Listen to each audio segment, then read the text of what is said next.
هي الحلقات تحفظني بآيات من القرآن، هي الحلقات تملأني بحب المصطفى العدنان، هي الحلقات تحفظني بآيات من القرآن، هي الحلقات تملأني بحب المصطفى العدنان، وأخلص نيتي دوما لرب واحد ديان بروح ملؤها طهر.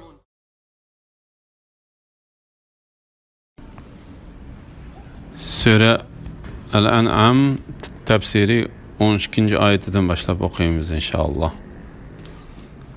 Bismillah, elhamdülillah ve salatu ve selamu ala Resulillah ve ala alihi ve sahbihi ve sellem. Amma ba'd. Esselamu aleyküm ve rahmetullahi ve berekatuhu. Töveni dehtanlağa İbn Kesir rahimullah'ın Kur'an-ı Kerim tefsiri Uygurca tercümesi En'am suresi tefsiriden 12. ayetinden başlayıp okuyayım inşallah. Euzu billahi mineşşeytanirracim. Ey Muhammed sallallahu aleyhi ve sellem, aytqin ki osmonlardagi, zemindagi mavjudotlar kimning? Ularga aytqin ki Allohning. Allah ihson qilish yuzasidan bandalarga rahmat qilishni o'z ustiga oldi. Hech qanday gumon bo'lmagan qiyomat kuni Allah sizlarni albatta yig'idi. Kufrini ixtiyor qilish bilan o'ziga o'zi ziyon solganlar iymon etmaydi. Kecha va kunduzda jim turgan yoki harakatlanib turgan shaylarning hammasi Allohning mulkidir. Allah bandalarining so'zlarini anglab turguchidir, ularning ahvolini bilib turguchidir. Ey Muhammed sallallohu alayhi vasallam, bu mushriklarga aytqinki, osmonlarni, zaminni yo'qdan bor qiluvchi Allohdan g'ayrini ma'bud tutamdim. Allah rizq beradi, o'zi rizqqa muhtoj emas. Ey Muhammed sallallohu alayhi vasallam, aytqinki, men bu ummat ichida Allohning amriga bo'ysunguchilarning avvali bo'lishga buyurildim. Menga deyildiki, sen hargiz mushriklardan bo'lmagan. Ularga yana aytqinki, agar men Rabbimga osiylik qilsam, ya'ni Rabbimdan g'ayriga ibodat qilsam, buyuk kunning, ya'ni qiyomat kunining azobidan albatta qo'rqaman. Mush kunda kimiki azobdan qutuladi ekan, Alloh uningga rahmat qilgan bo'ladi. Ana shu ro'shan nijot topquchilikdir. Ana shu ro'shan nijot topqonlikdir. Allah Taala yaratquchi, rizq berguchi va ne'mat ato qilguchi bo'lganligi uchun uningga qat'iy bo'ysunish kerakligi to'g'risida. Ey Muhammad sallallohu alayhi vasallam, osmonlardagi, zamindagi mavjudotlar kimning?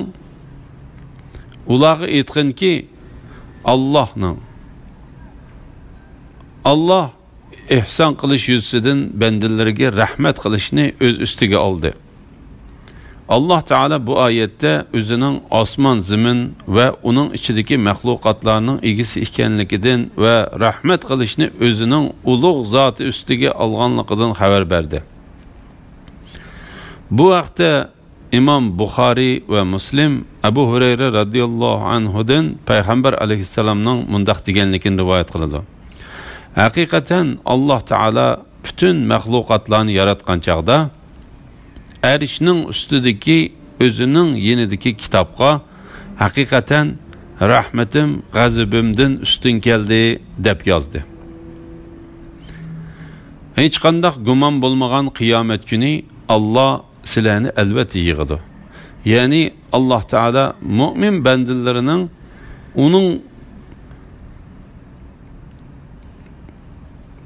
bandalarining uning bo'ladiganligida hech qanday shak qilmaydigan qiyomat kunida bandalarini bir yerga yig'adiganligiga ulug' zoti bilan qasam ichdi.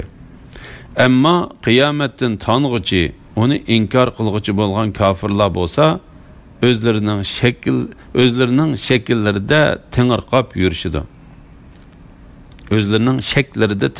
yurishidi. Küfrünü ixtiyor qilishi bilan o'ziga o'zi ziyon salganlar iymon etmaydi. Ya'ni qiyomat kuni ziyon tortquchilar bo'lsa, qiyomatga ishonmaydi va shu kunning eg'irchiligidan qo'rqmaydi. Kecha va kunduzda jim turgan yoki harakatlanib turgan shaylarning hammasi Allohning mulkidir. Ya'ni osmon zimindagi barliq narsalar Alloh taolaning bandasi va uning maxluqotlaridir. Ular Alloh taolaning hukmronligi, buyrug'i va o'rinlashtirishi ostidadir. Alloh taoladan boshqa hech qanday iloh yo'qdir. Allah bendellerinin sözlerini anlap turğucudur. Ularning ahvallarini bilip turğucudur. Yani Allah Teala bendellerinin sözlerini anlap, ularning şek keltirgenlikini, dillerini ve mahfi sırlarını bilip turğucudur. Ondan keyin Allah Teala'nı bir deb bilish aqidasi to'g'ri bo'lgan shariat bilan avatgan bandisi va payg'ambari Muhammad alayhissalomni kishilarni Alloh taolaning to'g'ri yo'liga chaqirishga buyurib mundaq deydi. Ey Muhammad sallallohu alayhi vasallam, bu mushriklarga aytqinki, osmonlarni, zaminni yo'qdan bor qilg'uchi Allohdan g'ayrini ma'bud tutamdim. Alloh taolo bu vaqtda mundaq deydi. Ey Muhammad sallallohu alayhi vasallam, aytqinki, ey nadanlar, meni Allohdan g'ayriga ibodat qilishga buyurumsizlar. Ya'ni men o'zimga shirki yo'q bir Alloh taoladan boshqa birini ega tutmayman. Chunki Alloh taolo osmon zaminlarni o'xshashi bo'lmagan bir shaklda paydo qilib yaratdi. Alloh rizq berdi. O'zi rizqqa muhtoj emas. Yani Allah Teala özünün mahluqatlarına rızık bergiçidir. Onun rızık verişi hergizmi Allah Teala'nın ulağı ihtiyaç düşüp kalganlıqıdan emasdır. Allah Teala bu vaqtda mundaq deydi. Cinlarni, insanlarni faqat manga ibadet qilish uchun yaratdim. Ulardan men rızık tilamayman ve ularning meni ozuqlantirishini tilamayman. Ebu Hureyre radıyallahu anhu'dan Peygamber aleyhisselamның mundaq deganligi rivoyat qilindi. Medinedeki Quba degan yerlik bir ansari Peygamber aleyhisselamni tamoq chaqirdi. Biz Peygamber aleyhisselam bilan birga bordik. Peygamber aleyhisselam tamoqni yeb ve qo'lini yuyib bo'lib, rizq beradigan ve rizqqa muhtoj bo'lmagan, bizga ne'mat ato qilib, bizni to'g'ri yo'lga boshlagan, bizga rizq ato qilgan, bizga suv bergan ve kiyim bergan ve bizni barliq sinoqlar bilan sinagan Alloh taolo hamd sanolar bo'lsin. Meni tashlab qo'ymaydigan, mening uningga ehtiyojim tushmay qolmaydigan, men uningga küpürlük qilmaydigan ve men uningdan behojat qilinmaydigan Rabbim Allah Teala'ga hamd sanolar bo'lsin. Bizga taom bergan, suv bergan, kiyim bergan, ozg'unlikdan to'g'ri yo'lga boshlagan, bizni qarg'u qilmay ko'radigan qilgan, o'zi yaratgan nurg'unlagan mahluqotlaridan bizni fazilatli qilgan bütün olamlarning Robbi bo'lgan Alloh taologa hamd sanolar bo'lsin dedi. Mush kunda kimiki azobdan qutuldikan, Alloh uning rahmat qilgan bo'ladi. Ana shu ro'shan nijot topganlikdir. Alloh taolo bu vaqtda mundaq deydi. Kimiki do'zaxdan yiroq qilingan va jannatga kirgizilgan ekan, u murodiga yetgan bo'ladi.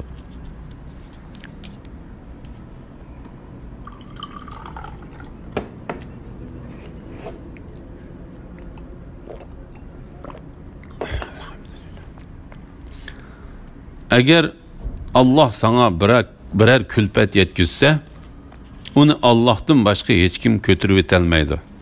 Eğer Allah sana birer yaxşılık yetkizse, u chaqda uningga hech kim aralasha olmaydi. Chunki Alloh har narsaga qodirdir. Alloh bandalarining ustida qohirdir. Ya'ni Alloh bandalarini tizginlab turg'uchidir. U hikmat bilan ish qilg'uchidir, hammadan xabardordir. Ey Muhammad sallallohu alayhi vasallam, aytqinki, mening payg'ambarligimning rostligi uchun qaysi narsa eng cho'ng guvoh? Aytqinki, Allah men bilan sizlarning oranglarda guvohdir. Manga Allohning guvohligi kifoyadir. Bu Qur'on manga sizlarni va qiyomatgacha Qur'on yetgan kishilarni ogohlantirish uchun vahiy qilindi. Ey mushriklar, sizlar Alloh bilan barobar boshqa iloh bor deb cho'qim guvoh beralamsizlar? Ularga aytqinki, men mundaq guvohlik bermayman. Ey Muhammad sallallohu alayhi vasallam, aytqinki, u haqiqatan bir ilohdir. Sizlar shirk keltirgan butlardan men haqiqatan oda judaman. Biz kitob bergan kishilar, ya'ni Yahudilar va Nasoralar, uni, ya'ni Muhammad alayhisalomni Tavrat va Injildagi sifati bo'yicha xuddi o'zlarining o'g'illarini to'nigandek to'niydi. O'zlari ziyon solganlar aniq pokitlar to'simu Muhammad alayhisalomga iymon etmaydi. Allohga yolg'on chaplagan yoki Allohning oyatlarini inkor qilganlardanmi zolim odamlar bormi? Zolimlar haqiqatan maqsadiga erisha olmaydi. Alloh taolaning foyda ziyon yetkazguchi va tizginligichi ekanligi to'g'risida. Alloh taolo o'zining foyda ziyon egisi va maxluqotlariga xolig'ini bilan hukm qiladiganligidan uning hukmiga birining hech qarshi turolmaydiganligi va hech uning birining hukmini amaldan qoldirib o'tmaydiganligidan xabar berdi.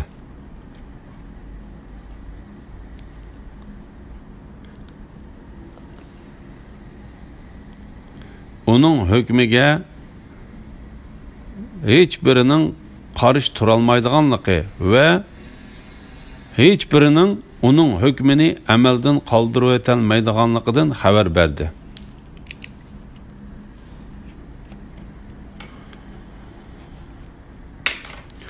Agar Allah sana bir külpet yetkizse, onu Allah'tan başka hiç kim kötürüp ötelmeydi.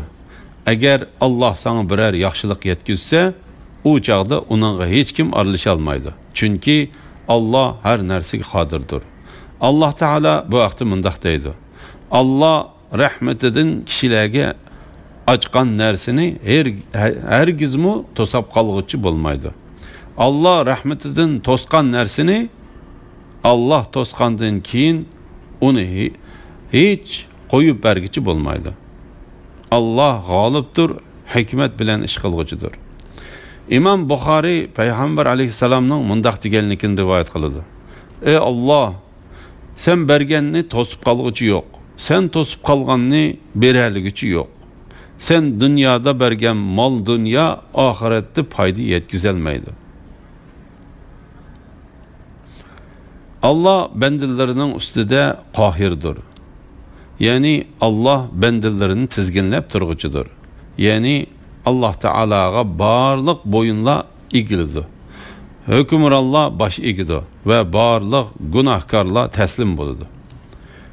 O hikmet bilen iş qilguchidir. Yani o hamma ishlarida hikmet egisidir. Hammadan xabardardir. Hamma narsaning joylashgan o'rnidan ve joylardan xabardardir. Şuna o beridiğini şu narsaga erishishga haqliq bo'lgan kishiga berdi. Ey Muhammad sallallohu alayhi vasallam, aytqinki, mening payg'ambarligimning rostligi uchun qaysi narsa eng cho'ng guvoh, ya'ni qaysi narsa eng cho'ng guvoh bo'la oladi? Aytqinki, Allah men bilan sizlarning oranglarda guvohdir. Mana Allah'ın guvalıqı kifayidir. ya'ni men bilan sizlarning oranglarda men sizlarga ilib kelgan haqiqatni va sizlarning menga nima deganliginglarni bilguchi bo'lgan Alloh taolo guvohdir. Bu Qur'on menga sizlarni va qiyomatgacha Qur'on yetgan kishilarni ogohlantirish uchun vahiy qilindi. Ya'ni u Qur'on yetgan barliq kishilar uchun bir ogohlantiruvchidir.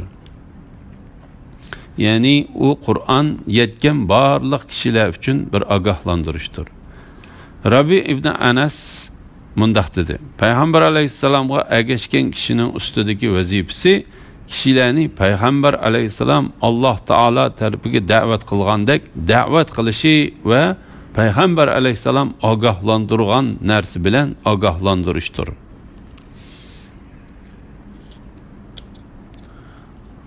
Payg'ambar alayhisalomga ergashgan kishining ustidagi vazifasi kishilarni payg'ambar alayhisalom Alloh taolo tarafiga da'vat qilgandek da'vat qilishi va payg'ambar alayhisalom ogohlantirgan narsa bilan ogohlantirishidir.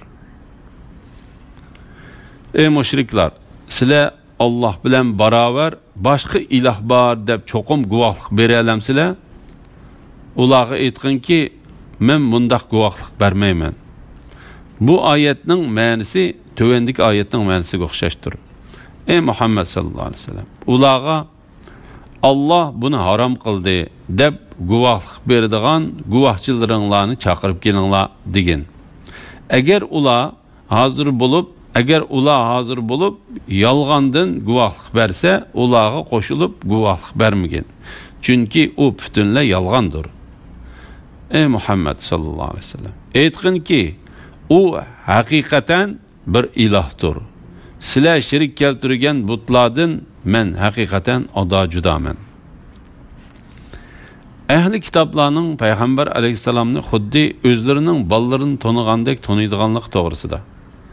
Alloh taolo ahli kitoblar haqida mundaq deydi: Ularning qishida burunqi payg'ambarlardan sen to'g'riliq xabarlar bo'lganligi uchun sen ularga elib kelgan bu haqiqatni xuddi ular o'zlarining bolalarini bilgandek biladi.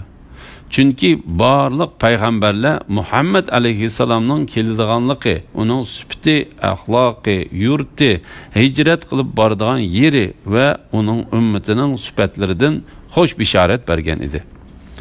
Shunga Alloh taolo bu oyatning oxirida mundaq dedi: O'zlariga o'zlari ziyon solganlar, ya'ni cho'ng ziyon tortayotganlar aniq pokitlar tursimu Muhammad alayhisalomga iymon etmaydi.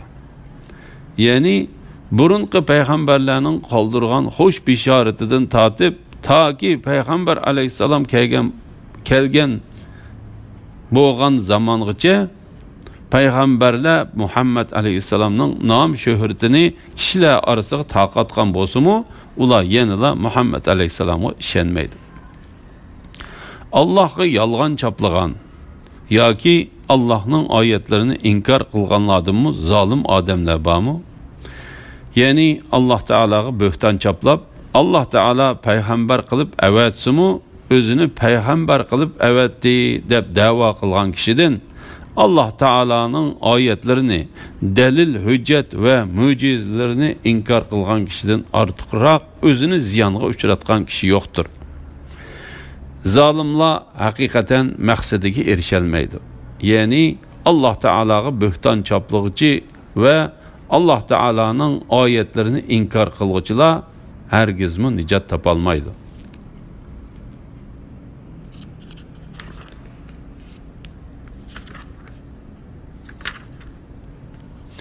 Qiyomat kuni ularning hammasini hisob olish uchun yig'imiz.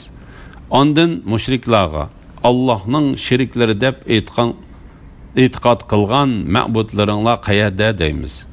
Ondan ular faqat o'zri aytib dunyodagi chaqlaridagiga o'xshash yolg'onga iltijo qilib, Rabbimiz Alloh bilan qasam qilamizki biz mushrik bo'lmagan edik deydi. Ularning biz mushrik bo'lmagan deb o'zlariga qarshi qandoq yolg'on so'zlaganligiga qaragan. Ularning Allohning sheriklari deb bo'xton choplagan butlari ulardan qochidi.